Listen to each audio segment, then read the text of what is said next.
Hello, everyone. It's me, Braden Coprich, and welcome back to my COVID-19 reading corner. We are featuring The Stranger by Caroline Cooney, and this is chapter 2. So if you are new here and did not see chapter 1, make sure you go check that out and find out what's happening. But just to give you a little recap where we last left everything, we are following our protagonist Nicoletta Storms as she navigates her new life, living in a smaller house, and found out the first day of spring semester that she had been kicked out of the Madrigals, the singing group that she had belonged to for 2 years, where she had all of her friends, Rachel and Kathy, and the very, very sexy Christo. And she has now been reassigned to an art appreciation class. She has seen a young man in class who's very dark and mysterious. After class, she does not go to hang out with her friends as normal because she's feeling a little embarrassed. And she ends up following the young man wherever he was going. So without further ado, The Stranger, Chapter 2. The first 2 blocks of following the boy meant nothing. Anybody could reasonably walk down the wide cement. But then the boy turned and strode down a side street, stepping on every frozen puddle and cracking its ice. "Dead end," said the sign at the top of the street. Nicoletta had never even noticed the street. The boy surely knew everybody on his street, and he would also know that she did not live there and had no business walking there. That she had no destination at the dead end. At no other moment in her life would she have continued. Nicoletta was conventional. She was comfortable with social rules and did not break them, nor care to be around people who did. But all the rules of her life had been broken that day. She had lost her circle, her pleasure. She had been found lacking, and not only that, she had been replaced by someone better. The sick humiliation in her heart was so painful that she found herself distanced from the world. The rules were hard to remember and not meaningful when she did not remember them. She was facing a terrible, empty time in which the group she loved forgot her. If she filled the time by going home, she'd have a crabby sister, a small house, and a nervous mother. She'd have television reruns played too loud, and fattening snacks that she didn't need, and homework she couldn't face. So Nicoletta crossed the road and followed the boy down the little lane. She had his attention now, an odd, keep-your-back-turned attention. He didn't look around at her. At one point, he paused and stood very still. She matched him. He walked on, she walked on. He walked faster for a while, she did too. Then he slowed down. So did Nicoletta.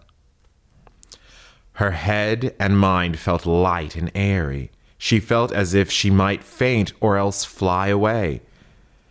She was mesmerized by the task of making her feet land exactly when his did. He had long strides. She could not possibly cover as much ground. She was carrying her books, hugging them in her arms, and they grew heavy. She hardly noticed. Her head was swimming, and there was nothing in the universe but the rhythm of their walking. The houses ended. The road narrowed. The trees that had been neatly stayed inside their hedges and yards now arced over the street. Latticed bare branches fenced off the sky. In summer, this would be a green tunnel. In winter, it was grim and mean. The asphalt ended. The road became dirt ruts. Nicoletta would have said there were no dirt roads in the entire state, let alone this city. Where could the boy be going? Trees grew as closely as fence posts. Prickly vines wrapped the edge of the woods as viciously as concertina wire. Stone walls treaded through the naked woods, the lost farms of early America. For a moment, she felt their souls, the once breathing farmers, the vanished fields hands, the dead wives and buried children. At the end of the dirt lane, an immense boulder loomed like a large altar from some old world circle of stones. Nicoletta had the strangest sensation that the stones greeted the boy. That the stone, not the boy, changed expression. They knew each other. Nicoletta kept coming. Some boys would have readied for combat. They would have slipped into the athletic stance used for obstructing or catching. This boy was simply there.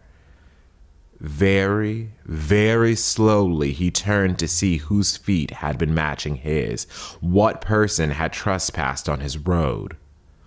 Dark, motionless eyes, falling, heavy hair, smooth, quiet features. Not a word, not a gesture. People often asked Nicoletta if her shining gold hair was really hers. They often asked her if her vivid green eyes were really hers. The general assumption was that extremely blonde hair and very green eyes must be a result of dye and contact lenses. She hated being asked if parts of her body were really hers. And yet, she wanted to ask this boy, "Is that really you?" There was something so different about him, as if he wore a mask to be pulled off. There were about 20 paces between them. Neither he nor she attempted to narrow the distance. "Hi," she said at last. She struggled for a smile, but fear gave her a twitch instead. He did not ask her what she was doing nor where she was going. "I followed you," she said finally. He nodded. A flush of shame rose on her face. She was a fool. She was utterly pathetic. "It was just something to do," she offered him. Still, his face did not move. She struggled to find explanations for her ridiculous behavior. I had a bad day. I lost all my friends. So you were walking, and I walked too. And here we are." His face did not change. "Where's your house?" she said desperately. At last he spoke. He did not tell her where his house was. He said softly, "You can't have lost all your friends." His voice was like butter, soft and golden. She loved his voice. "No," she agreed. "Probably not. It just feels like it.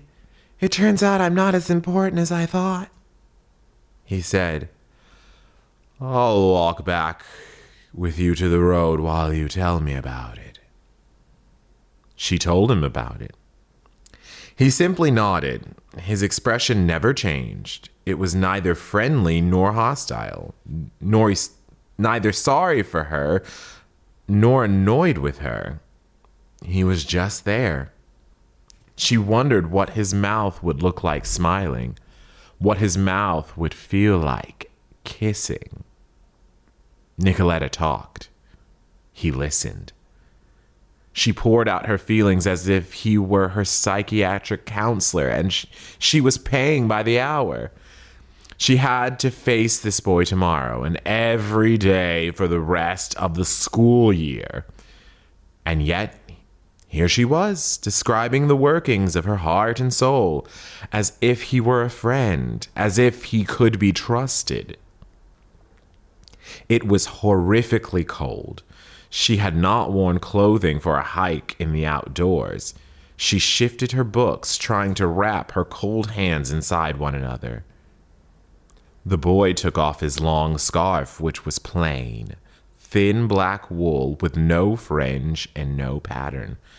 He wrapped it gently around her freezing ears, brought the ends down and tucked them around her icy fingers.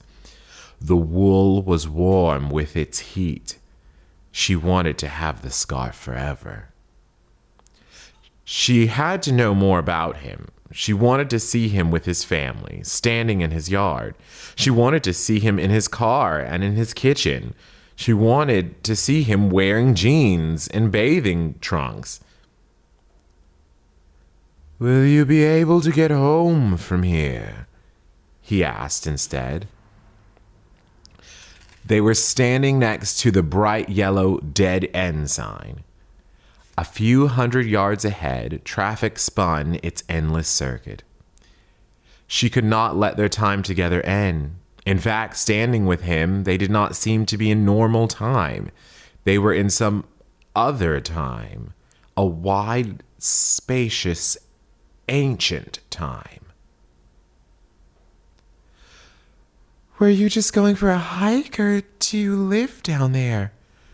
Nicoletta said. He regarded her steadily. "It's a shortcut," he said finally. "He's very, very rich," thought Nicoletta. "He lives on an immense estate by the ocean. Acres of farm and forests between us and his circular driveway.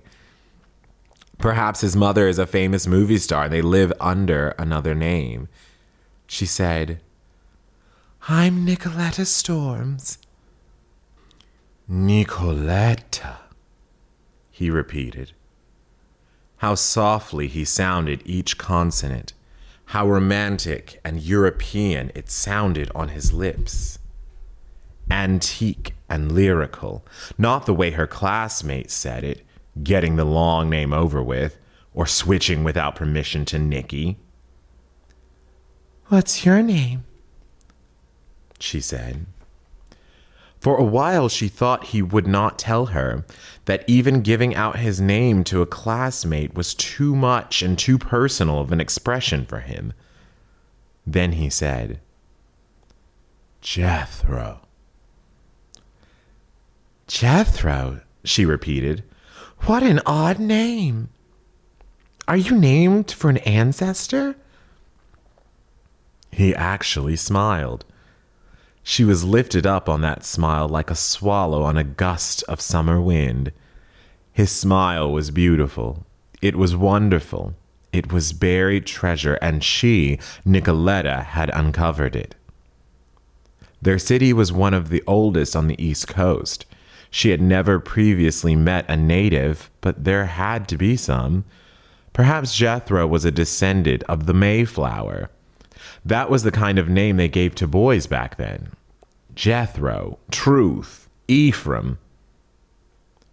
"Ancestors?" he agreed. The smile slowly closed, leaving behind only a sweet friendliness. "How did you like art appreciation?" she said. She did not want to stop talking. "Do you know about art? Or were the slides new to you?" "Everything is new to me," the boy answered, and gave away the first tiny clue. Slightly, he emphasized everything, as if not just art were new, but everything, the world. "Let's have lunch together tomorrow," she said. He stared at her, eyes and mouth flaring in astonishment, and blushed. "Lunch?" repeated Jethro, as if unfamiliar with it. "Meet me in the cafeteria?" said Nicoletta. She wanted to kiss him. Rachel would have. Rachel would have stood on her tippy toes, leaned forward, and kissed long and slow, even the first time. Rachel felt kissing was the world's best hallway activity. Teachers were always telling Rachel to chill out. Instead, the boy touched her face with his fingertips. And Nicoletta indeed chilled. It was not the hand of a human. And that's the end of chapter 2. Thank you all so much for joining me, and I look forward to sharing with you chapter 3 and the rest of The Stranger.